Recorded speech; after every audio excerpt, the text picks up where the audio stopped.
Georges Brassens sera-t-il un jour de l'Académie? Et de laquelle? Son amitié pour Pierre Macorlan de l'Académie Goncourt est en tout cas désintéressée. Souvent, à Saint-Cyr-sur-Morin, il retrouve chez l'auteur du Quai des Brumes, René Fallet et Jean-Pierre Chabrol, fréquentation très littéraire. Marquise, si mon visage a quelques traits un peu vieux, souvenez-vous qu'à mon âge, vous ne vaudrez guère mieux. Marquise, si mon visage a quelques traits un peu vieux, souvenez-vous qu'à mon âge, vous ne vaudrez guère mieux. Connaître Pierre Macorlan. Évoquer un livre? Décrire son bureau? Humer la fumée de sa pipe? Caresser son béret écossais? Déchiffrer son écriture? Ou peut-être découvrir sa maison? Jeune à l'avenue s'en va aux étuves pour y rencontrer la môme Museau. Et Museau s'en va se tremper escuve chez Robin Turgis, la fleur des chameaux. Montigny s'en va avec de l'escaille pour casser un peu loin de son logis. Et Colin lui dit demeure ici caille pour faire... Cette petite maison que j'habite toute l'année est tellement bien ajustée à mon corps qu'elle me complète comme un vêtement de chasse ou de golf, un vêtement où l'on se trouve à l'aise sans le remarquer. Et juste ici par la fenêtre, si vous regardez bien, si vous vous rapprochez, on peut voir sur la gauche, il y a les escaliers. Et en fait, Marguerite, elle aime bien se mettre ici pour savoir tout ce qui se passait déjà par rapport au voisin. Je suis le seul écrivain, quand on frappe à sa porte, qui vient ouvrir sa porte lui-même. Ici, j'ouvre ma porte pour le meilleur et pour le pire.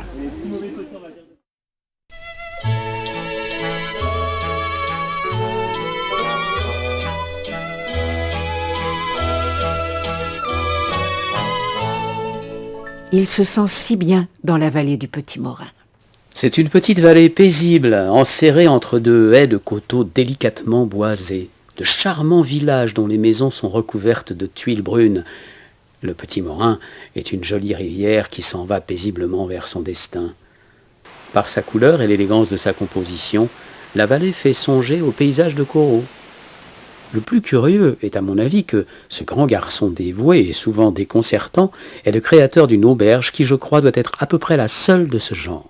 Julien Calais crée à Saint-Cyr-sur-Morin l'auberge de l'œuf dur et du commerce, sorte de cabaret privé, l'équivalent à la campagne du Lapin Agile situé à Montmartre. L'accès en était rendu possible par la présence du chemin de fer qui desservait jusqu'en 1947 les villages situés entre La Ferté-sous-Jouarre et Montmirail.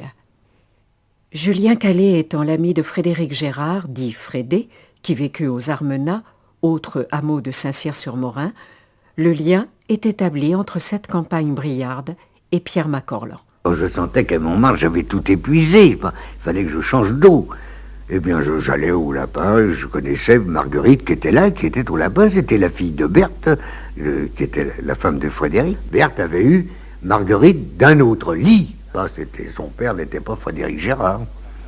Alors là, je la voyais très souvent, mais nous sommes connus, parce que vous savez, c'est connu comme on se plaisait, on s'est mis ensemble, puis je me suis marié, et j'étais faire mon voyage de noces à Nancy, dans mon régiment. La maison de Pierre Macorlan a été restituée telle qu'il y a vécu les 10 dernières années de sa vie, dans les années 1960. C'est la période sur laquelle on a le plus de témoignages photographiques et humains. Deux atmosphères se dégagent. Le rez de jardin évoque la période durant laquelle Marguerite est vivante, jusqu'en 1963, tandis que le rez de rue évoque plutôt l'univers de l'écrivain durant la période de 1963 à 1970, après le décès de son épouse. Marguerite donnait beaucoup de vie à cette maison. Comme charmante Madame Macorlan nous appelle pour déjeuner. Un menu exquis avec la pointe nécessaire de couleurs locales.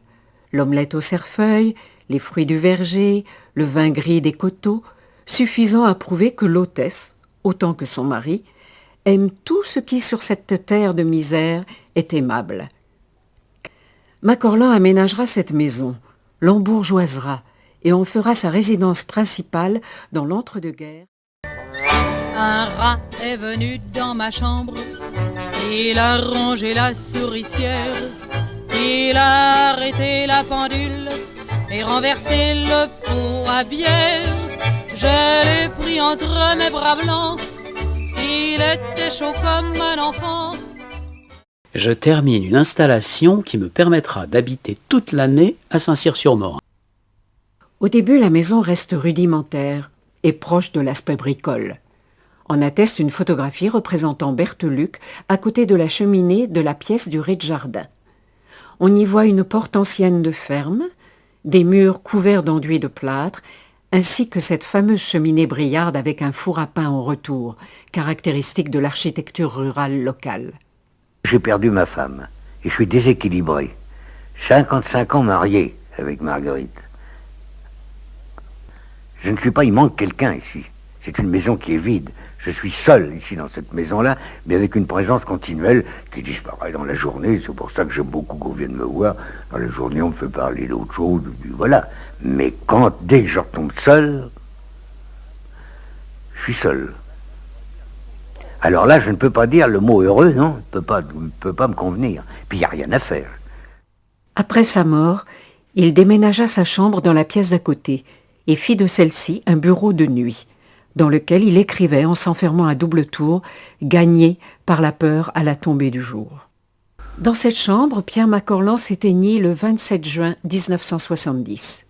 Vous savez, la pudeur, pour moi, commence uniquement dans l'expression des sentiments familiaux qui ne regardent personne. Ça, il ne me viendra jamais l'idée d'écrire un livre ou un poème par si vous voulez, un deuil qui m'a déséquilibré. Mais je n'en écrirai jamais une ligne. Il conservait sur la cheminée 2 photos de sa femme Marguerite. L'une la représentant jeune, réalisée par André Kertész, et l'autre prise vers la fin de sa vie à l'hôtel La Moderne par son ami Roger Guibert. Macorlan arrive vers 1900 à Paris pour devenir peintre. C'est l'échec. Mais il conservera ce goût de la peinture de paysage, des scènes du quotidien. Les toiles sur les murs, ce sont souvent des cadeaux d'amis, des peintres en quête de reconnaissance. Dans ses romans, de nombreux peintres au destin souvent tragique promènent leurs pinceaux, comme le personnage de Michel Cros dans Le Quai des Brumes. Je peignais, et derrière chaque arbre de la forêt, je cachais un de mes visages secrets. Les amis de l'écrivain contribuent à l'enrichissement de la fameuse collection de soldats de plomb. En 1915, devant Souchet, quand j'étais soldat au 260e d'infanterie, j'ai juré que ma vie serait modifiée s'il était inscrit dans mon destin que je dusse revenir de la guerre. C'est par la discipline et la dignité que nous sauverons l'esprit de la France. Soutenez de toutes vos forces les artistes et les poètes. Ils n'ont jamais fait de mal et possèdent des secrets qui redonnent du sang à des mots flétris et mourants, mais que nous voulons encore entendre. Germaine Montero semble être la gardienne du sanctuaire. Germaine Montero, immortalisée par ce portrait photographique réalisé par Varta, fut l'interprète favorite du répertoire de chansons écrites par Macorlan. S'il m'était permis de choisir une interprète musicale et dramatique du Trilo, je voudrais qu'elle fût confiée à la voix et à l'intelligence de Germaine Montero. Il avait par ailleurs une grande collection de 78 tours et de micro-sillons, qui révélait son goût pour l'histoire de la chanson populaire française, mais aussi pour la musique des clics, des fanfares militaires. Il partageait cette musique avec ses amis. Il leur racontait l'histoire de France, le Paris d'avant-guerre, à ses amis qui venaient régulièrement le visiter.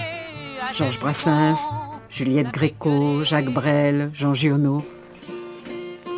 La canne de Jeanne est morte au Guilan neuf, elle avait fait la veille la mesure. La canne de Jeanne ne laissant pas de veuf, c'est nous autres qui eûmes les plumes et l'œuf. Car le cœur à 20 ans se pose où l'œil s'oppose. Le premier cotillon venu vous en impose. La plus humble bergère est un mort sur le roi. C'est fluctuat nec mergitur, c'était pas de la littérature. N'en déplaise aux jeteurs de sorts, aux jeteurs de sorts. Son capitaine et ses matelots n'étaient pas des enfants de salauds, mais des amis franco de fort, des copains. Un rat est venu dans ma chambre, il a rongé la souricière, il a arrêté la pendule et renversé le pot à bière. Je l'ai pris entre mes bras blancs, il était chaud comme un enfant.